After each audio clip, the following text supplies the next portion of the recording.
یروشلم وہ شہر جسے صدیوں سے مقدس کہا گیا، لیکن اس وقت بازنٹائن امپائر کے قبضے میں تھا۔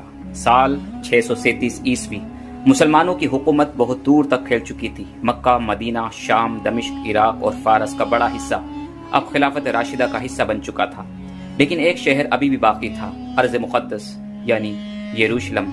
مہینوں تک شہر کا گھیراؤ رہا۔ آخرکار شہر کے عیسائی پوپ سوفرونیس نے کہا، ہم یہ شہر صرف مسلمانوں کے خلیفہ کے ہاتھ میں سونپیں گے۔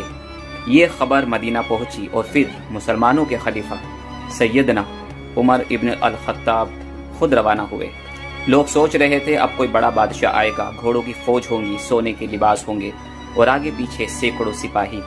لیکن جب دور ریگستان میں ایک قافلہ نظر آیا تو لوگ حیران رہ گئے۔ نہ کوئی فوج، نہ کوئی شان و شوکت، صرف ایک اونٹ اور ایک خادم اور ایک انسان جس کے کپڑوں پر کئی پیبند لگے تھے، اور وہ تھے سیدنا عمر رضی اللہ تعالیٰ عنہ۔ راستے بھر وہ اور ان کا خادم باری باری سے اونٹ پر سوار ہوتے رہے، اور جب یروشلم قریب آیا تو باری خادم کی تھی، اس لیے خادم اونٹ پر بیٹھا اور سیدنا عمر خود اونٹ کی رسی پکڑ کر پیدل چلنے لگے۔ شہر کے دروازے پر لوگوں کی بھیڑ جمع تھی، سب یہ دیکھنے آئے تھے کہ مسلمانوں کا خلیفہ کیسا ہے۔ لیکن جب انہوں نے دیکھا کہ دنیا کی سب سے بڑی حکومت کا بادشاہ اپنے خادم کے ساتھ اس طرح سے چل رہا ہے تو سب کی آنکھیں حیرت سے بھر گئی، اور پھر انہوں نے شہر کی چابیاں حضرت عمر رضی اللہ تعالیٰ عنہ کے ہاتھوں میں رکھ دی۔ لیکن اس کے بعد جو ہوا اس نے لوگوں کو اور بھی زیادہ حیران کر دیا۔ فتح کے بعد حضرت عمر نے ایک امن کا سمجھوتا لکھوایا جسے آج کووننٹ آف عمر کہا جاتا ہے۔ اس میں لکھا گیا، یروشلم کے عیسائیوں کی جان، ان کا مال، ان کے گرجے اور ان کی عبادت سب محفوظ رہیں گے۔ کسی گرجے کو مسجد نہیں بنایا جائے گا، کسی عیسائی کو مجبور نہیں کیا جائے گا کہ وہ اسلام قبول کرے۔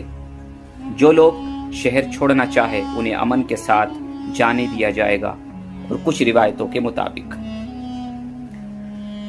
پھر سوفرونیس حضرت عمر کو ایک بڑے گرجے میں لے گئے۔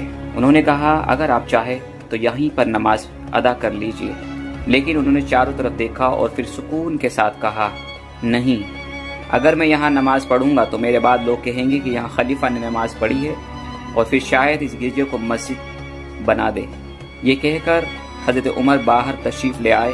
گرجے کی سیڑھیوں کے سامنے سادہ زمین پر انہوں نے نماز ادا کی، اور اسی جگہ پر بعد میں مسجد عمر تعمیر کی گئی۔